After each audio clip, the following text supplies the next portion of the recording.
বাংলাদেশের সকল বিমানবন্দরগুলোতে red alert জারি করা হয়েছে। এর আগে পুলিশ তাদের নিজেদের জন্য রেড অ্যালার্ট জারি করেছে বলে বিভিন্ন সামাজিক মাধ্যমে খবর এসেছে। বাস্তবতা হলো যে বাংলাদেশের অভ্যন্তরে এখন প্রতিদিন কি ঘটছে এবং আসলে বাস্তবে কি ঘটতে যাচ্ছে, কি হচ্ছে বা কি হচ্ছে না, এই বিষয়গুলোর জন্য আমাদের আসলে সামাজিক মাধ্যমের উপরে নির্ভর করতে হয়। আমরা যারা পাঠক আছি বা আমরা যারা জানতে চাই, এখন মূল ধারার যে পত্রিকাগুলো আছে, তাদের যে প্রিন্ট ভার্সন, সেই প্রিন্ট ভার্সন খুব অল্প মানুষ আমরা পড়ছি। খুব অল্প মানুষের ভাষায় পত্রপত্রিকাগুলো রাখা হয়। একটা সময় ছিল যে আমি অফিসে বা বাসায় ৪-৫টা পত্রিকা রাখতাম। এখন অফিসে একটা পত্রিকা রাখি, বাসায় আরেকটা পত্রিকা রাখি। কিন্তু আসলে দুটো পত্রিকারই ফার্স্ট পেজ এবং লাস্ট পেজ, এর বেশি আসলে দেখা হয় না। কিন্তু এই পত্রিকাগুলো তাদের যে অনলাইন ভার্সন কিংবা তাদের যে ফটো কার্ডগুলো আমরা সামাজিক মাধ্যমে দেখি, ওটাই আমাদের কাছে বেশি আকর্ষণীয় মনে হয়, তাদের যে ডিজিটাল ভার্সন। আবার সেই ডিজিটাল ভার্সনগুলোকে বিভিন্ন যারা গুজববাজ রয়েছে তারা এতটা বিকৃত করে, এমনভাবে প্রচার করে যে আপনি কোনটা যে সঠিক আর কোনটা মিথ্যা, কোনটা যে পত্রিকার অরিজিনাল ফটো কার্ড আর কোনটা না, এটা অনেক সময় আসলে আপনি খুব সতর্ক না হলে খেয়াল করতে পারবেন না। মাঝে মধ্যে অবস্থা এমন হয়ে যায় যে একটা মিথ্যা খবর পত্রিকার নামে চালিয়ে দেওয়া হয় এতটা গুরুত্ব সহকারে যে পরবর্তীতে সেই পত্রিকা কর্তৃপক্ষ আবার আলাদা বিজ্ঞাপন দিয়ে আলাদা ফটো কাট করে বলতে হয় যে আমরা এই কথাগুলো বলিনি। কথাগুলো বললাম এই কারণে যে আসলে বাংলাদেশ পুলিশ কী করছে, বাংলাদেশে কতটা সতর্কতা জারি হচ্ছে এবং আসল ঘটনাটা কি, এরকম একদম একজ্যাক্টলি যে সত্যিকার চিত্র আমরা পাচ্ছি না। একদিকে যেমন বলা হচ্ছে যে বাংলাদেশের সমস্ত বিমানবন্দরগুলোতে সেই সতর্কতা জারি করেছে পুলিশ। আবার একটু পরে দেখলাম যে পুলিশের পক্ষ থেকে বলা হচ্ছে যে না, এই ধরনের কোনো সতর্কতা জারি করা হয়নি, এগুলো সব ভুয়া খবর। হোয়াট এভার মেবি, কিন্তু এটা একটা বিচ্ছিন্ন ঘটনা, কিন্তু বেশিরভাগ ক্ষেত্রেই পুলিশ সতর্কতা জারি করেছে এয়ারপোর্টগুলোতে। এখন কি কারণে এটা জারি করা হলো? এর আগে আমরা জানি যে এই জুলাই মাস উপলক্ষে বিভিন্ন জায়গাতে বিশেষ আকৃতির বোমা সাদৃশ্য অনেকগুলো বস্তু পাওয়া গেছে।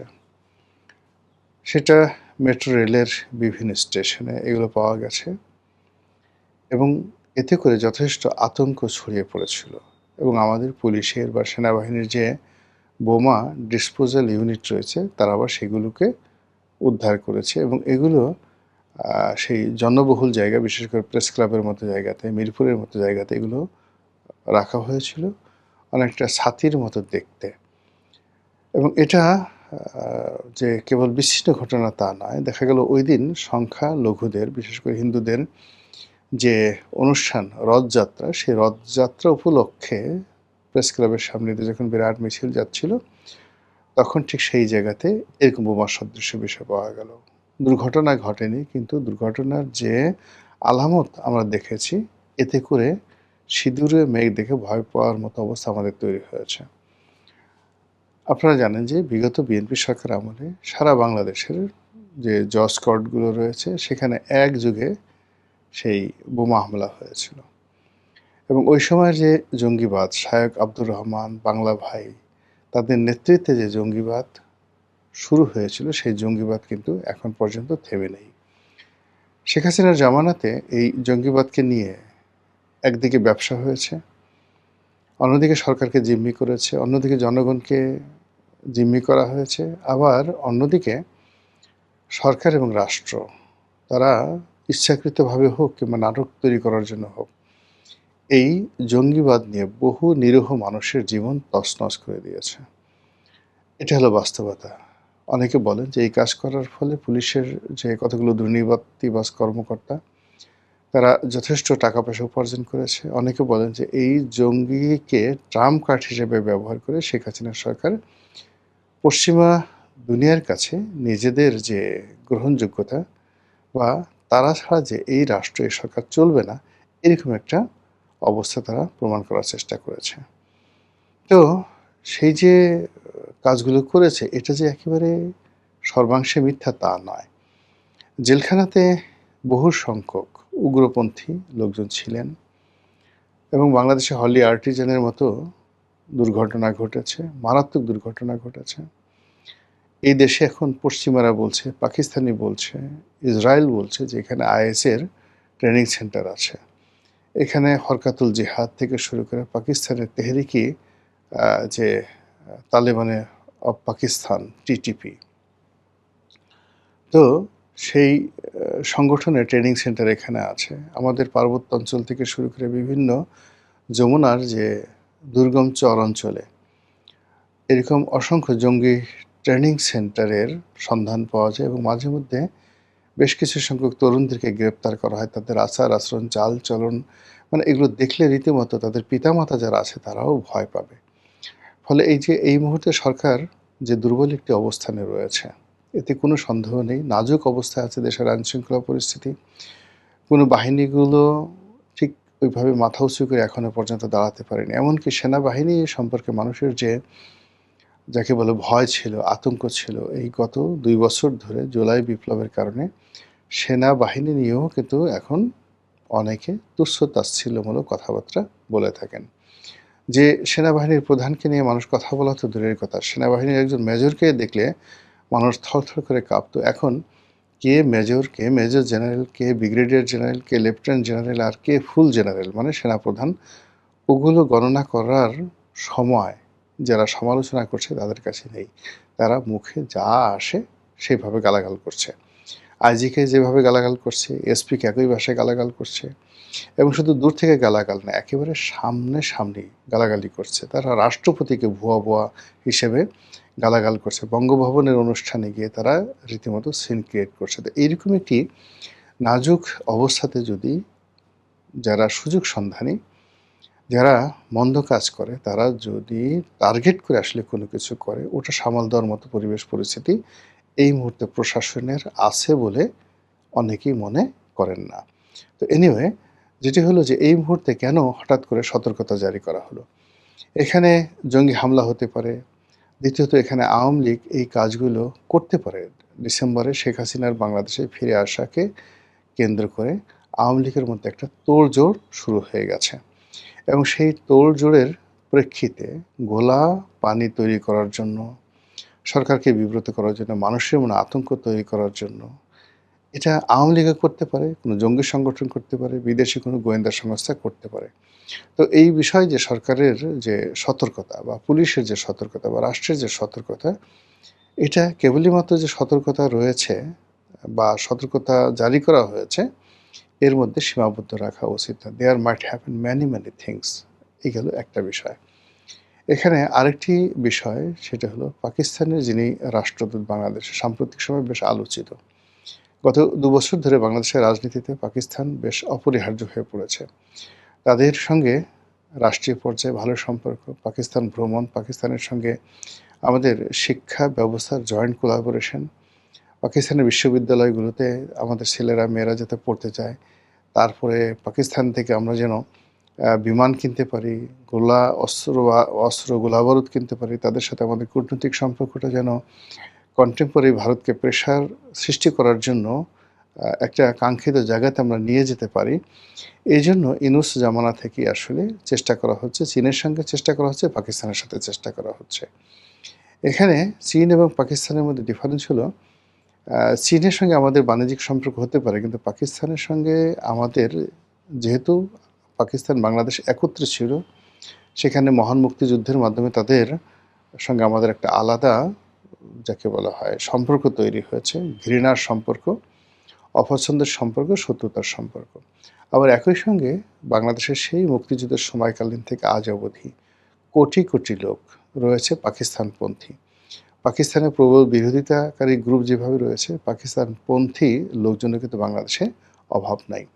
তো সেই কারণে পাকিস্তান যিনি পাকিস্তানের রাষ্ট্রদূত, তিনি সবসময় বাংলাদেশে গুরুত্বপূর্ণ ভূমিকা পালন করেছেন। অন্যদিকে পাকিস্তানের গোয়েন্দা সংস্থা আইএসআই, সেই আইএসের যে তৎপরতা, এটাও গত ২ বছরে মারাত্মকভাবে বৃদ্ধি পেয়েছে।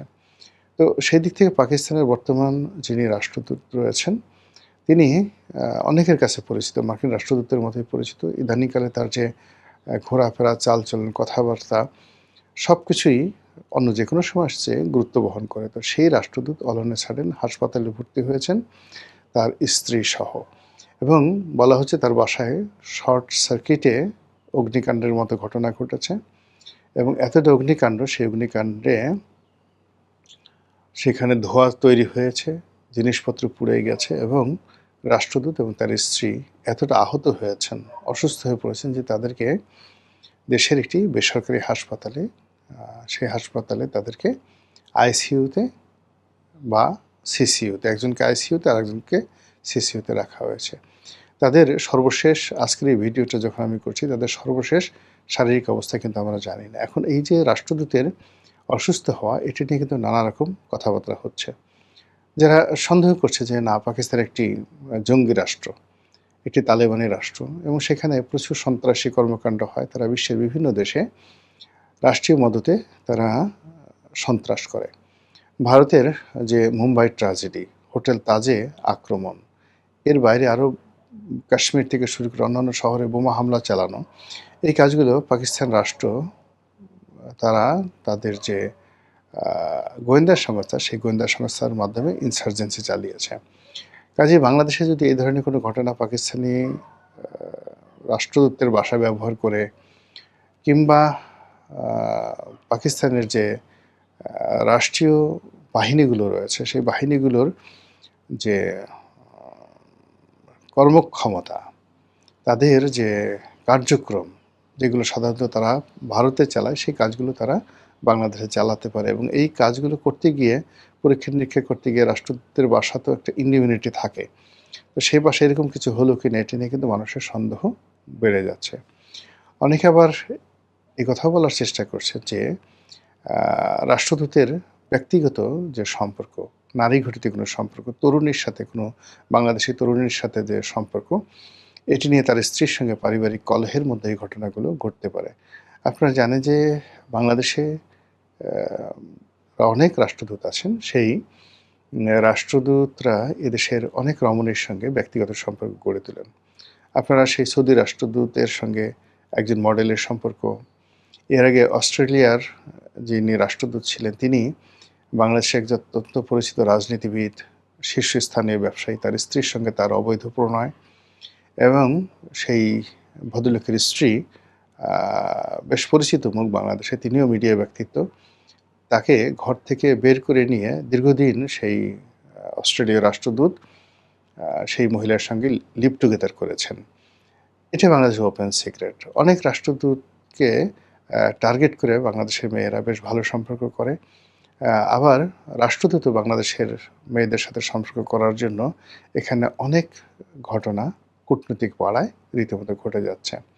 তো সেক্ষেত্রে পাকিস্তানের রাষ্ট্রদূত যদি চান কোনো মেয়ের সঙ্গে সম্পর্ক করার জন্য, সেটা তার জন্য ওয়ান্টুর বিষয়। আবার কোনো মেয়ে যদি এই মুহূর্তে পাকিস্তানের রাষ্ট্রদূতকে টার্গেট করে যে না, তার সাথে সম্পর্ক তারা করবে, এরকম ধড়িবাজ মেয়ের সংখ্যাও কিন্তু বাংলাদেশে কম নয়। তো সব মিলিয়ে আমাদের এই সময়টিতে যা কিছু ঘটছে, এটি আমাদেরকে যথেষ্ট চিন্তায় ফেলে দিয়েছে। নৈতিকভাবে, রাষ্ট্রীয় কৃষ্টি কালচারের ক্ষেত্রে, আমাদের ন্যাশনাল সেফটি অ্যান্ড সিকিউরিটির ক্ষেত্রে, এবং সর্বোপরি আমাদের যে মানুষের মন এবং মানসিকতা, চিন্তা এবং চেতনা, এবং পলিটিক্যাল যে স্ট্যাবিলিটি রয়েছে, সেই স্ট্যাবিলিটির ক্ষেত্রে সাম্প্রতিক এই যে দুটো ঘটনাগুলো বললাম, এই দুটো ঘটনা কিন্তু যথেষ্ট